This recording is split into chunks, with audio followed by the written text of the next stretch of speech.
पुरुषोत्तम मास महात्मा अध्याय 20।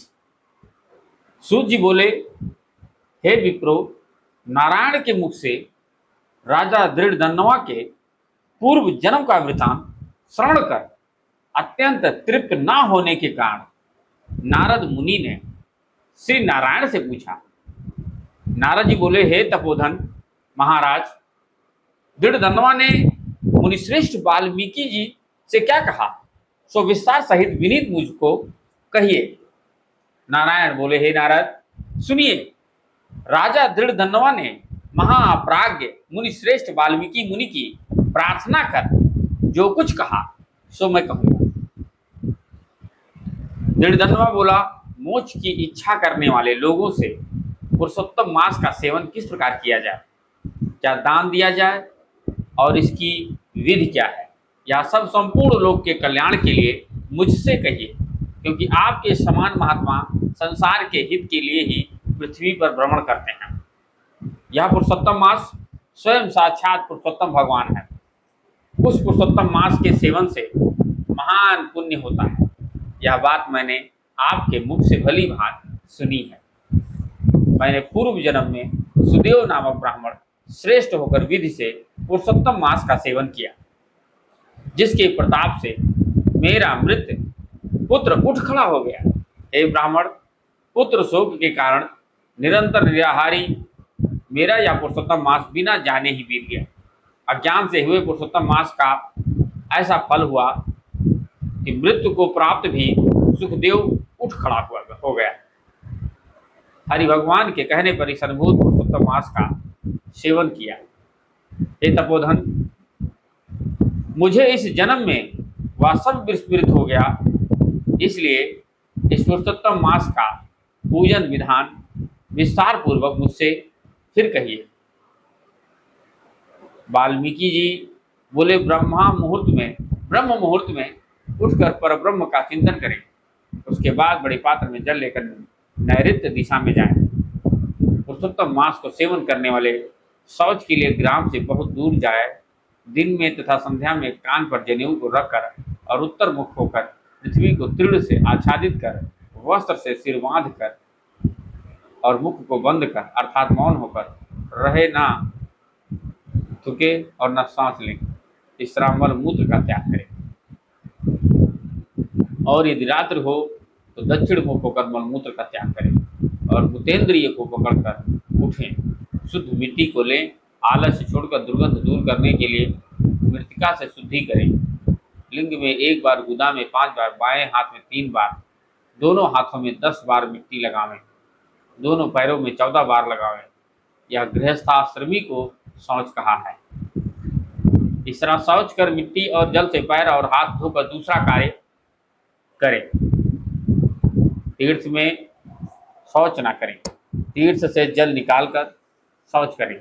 2 हाथ जल वाले गड़ई को छोड़कर यदि अनुद्रित जल में अर्थात तीर्थ में शौच करें तो बाद तीर्थ की शुद्धि करें, अन्यथा तीर्थ अशुद्ध हो जाता है। इस प्रकार पुरुषोत्तम का उत्तम व्रत करने वाला शौच करें। तदनंतर 16 कुल्ला अथवा 12 कुल्ला करें। मूत्र का त्याग करने के बाद 8 अथवा 4 कुल्ला गृहस्थ करें। उठकर प्रथम नेत्रों को धो डालें, दातुन ले आवें और इस मंत्र को अच्छी तरह कहकर दंत धामन करें।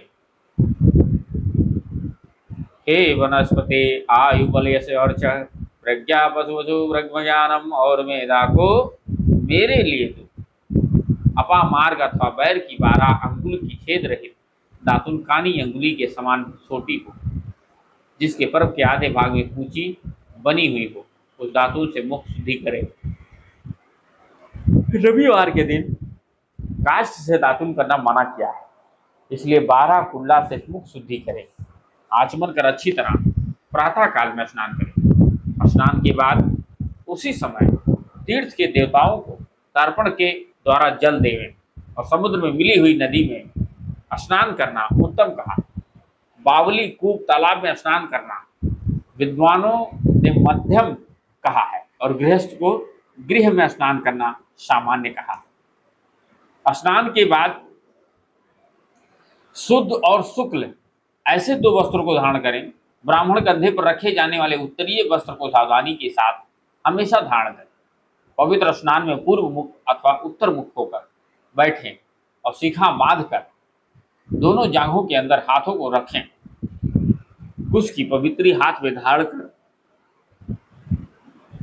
आचमन क्रिया को करें। ऐसा करने से पवित्री अशुद्ध नहीं होती, परंतु भोजन करने से पवित्री अशुद्ध हो जाती है। इसलिए भोजन के बाद उस पवित्री का त्याग करें। आचमन के बाद गोपी चंदन की मिट्टी से तिलक धारण करें। वह तिलक ऊर्ध्वपुंड हो, सीधा हो, सुंदर हो, दंड के आकार का हो, ऐसा धारण करें।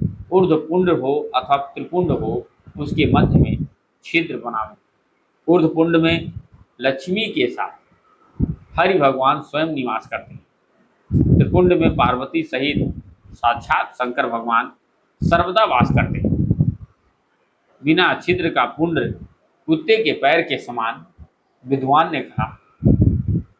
सफेद तिलक ज्ञान को देने वाला है, लाल तिलक मनुष्य को वशीकरण करने वाला है कहा है, पीला समस्त रिद्धि को देने वाला कहा है। इससे भिन्न तिलक को नहीं लगावें। गोपी चंदन की मिट्टी से शंख, चक्र, गदा, पद्म आदि धारण करें। यह संपूर्ण पापों को नाश करने वाला और पूजा का अंग कहा गया है। जिसके शरीर में शंख, चक्र आदि भगवान के आयुधों का चिन्ह देखने में आता है, उस मनुष्य को मनुष्य नहीं समझना चाहिए। वह भगवान का शरीर है। जो शंख, चक्र आदि चिन्हों को नित्य धारण करता है, उस देही के पाप पुण्य रूप हो जाते हैं। नारायण के आयुधों से जिसका शरीर चिन्हित रहता है, उसका कोटि कोटि पाप होने पर भी यमराज क्या कर सकता है। प्राणायाम करके, संध्या वंदन करके, प्रातः काल की संध्या विधि पूर्वक नक्षत्र के रहने पर करें। जब तक सूर्य नारायण का दर्शन ना हो, तब तक गायत्री मंत्र का जप करें और सूर्य उपस्थान के मंत्रों से उठकर अंजिकल बांधकर उपस्थान करें। सायंकाल के समय अपने पैर को पृथ्वी में करके नमस्कार करें। जो कमी रह गई हो उसको इस मंत्र से पूर्ण करें। यश स्मृत्या च नमोत्याम तपो यज्ञ क्रियादिषु न्यूनम तम पूर्ता याति तथो वंदे तमच्युतम। जो द्विज ब्राह्मण, क्षत्रिय और वैश्य श्रद्धा के साथ संध्या करता है, उसको तीनों लोकों में कुछ भी दुष्प्राय नहीं है। दिन के आदि भाग प्रातःकाल में होने वाले कृत्य को कहा। इस प्रकार प्रातःकाल की नित्य क्रिया को करके हरि भगवान की पूजा को करें। लिपे हुए शुद्ध स्थान में नियम में स्थित होकर और मौन तथा पवित्री होकर गोबर से गोल अथवा चौकोर मंडल को बनाकर व्रत की सिद्धि के लिए चावलों से अष्टदल कमल बनाएं। बाद स्वर्ण, चांदी, तांबा अथवा मिट्टी का मजबूत और नवीन छिद्र रहित शुद्ध कलश को उस मंडल के ऊपर स्थापित करें और उस कलश में शुद्ध तीर्थों से लाए हुए कल्याणप्रद जल को भरकर कलश के मुख में विष्णु कंठ में रुद्र भगवान अच्छी तरह वास करते हैं। उसके मूल में ब्रह्मा जी स्थित रहते हैं। मध्य भाग में मातृगण कहे गए हैं। कोख में समस्त समुद्र और 7 द्वीप वाली वसुंधरा, ऋग्वेद, यजुर्वेद, सामवेद और अथर्ववेद व्याकरण आदि अंगों के साथ सब कलश में स्थित हैं। इस प्रकार कलश को स्थापित करके उसमें तीर्थों का आह्वान करें। गंगा, गोदावरी, कावेरी और सरस्वती मेरी शांति के लिए तथा पापों के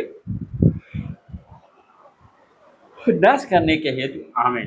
तदनंतर उस कलश का मंत्र पाठ पूर्वक गंध, अक्षत, नैवेद्य और उस काल में होने वाले पुष्प आदि उपचारों से पूजन करके उसके ऊपर पीले वस्त्र से लपेटा हुआ तांबे का पात्र स्थापित करें। उस पात्र के ऊपर राधा के साथ हर की मूर्ति को स्थापित करें। राधा के सहित सुवर्ण की पुरुषोत्तम भगवान की प्रतिमा बनावें और भक्ति में तत्पर होकर विधि के साथ उस प्रतिमा की पूजा करें। पुरुषोत्तम मास के पुरुषोत्तम देवता हैं। पुरुषोत्तम मास के आने पर उनकी पूजा करनी चाहिए।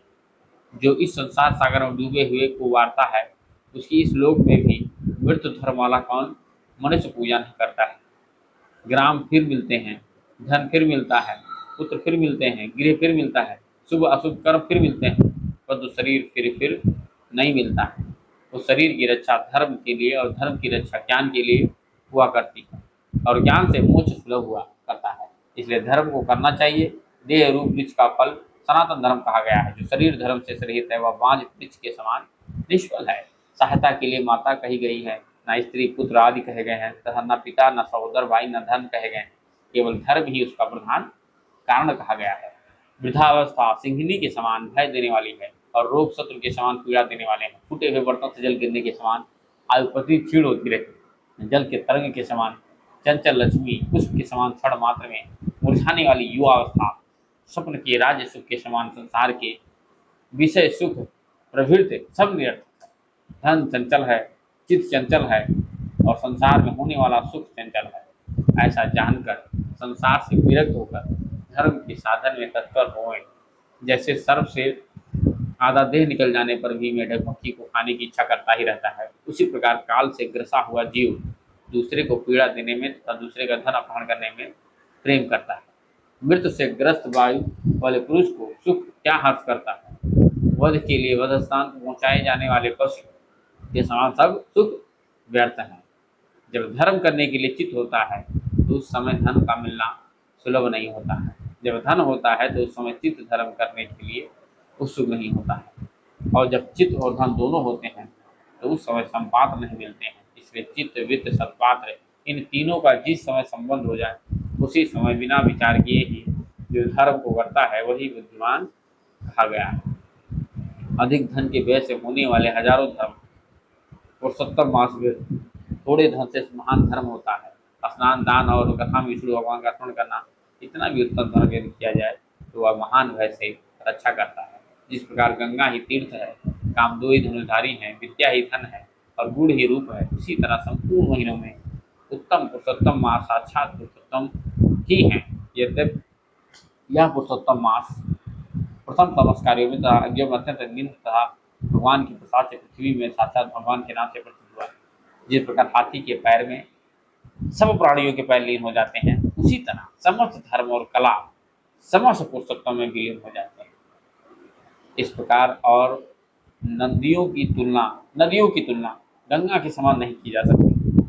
कल्प वृक्ष के समान अन्य समस्त वृक्ष नहीं कहे जा सकते। चिंतामणि के समान दूसरे रत्न पृथ्वी में नहीं हो सकते। कामधेनु के समान दूसरी गौ नहीं हो सकती और राजा के समान दूसरे पुरुष नहीं हो सकते। वेदों के समान समस्त शास्त्र नहीं होते, उसी प्रकार समस्त पुण्य काल इस पुरुषोत्तम मास के पुण्य काल के समान नहीं हो सकते।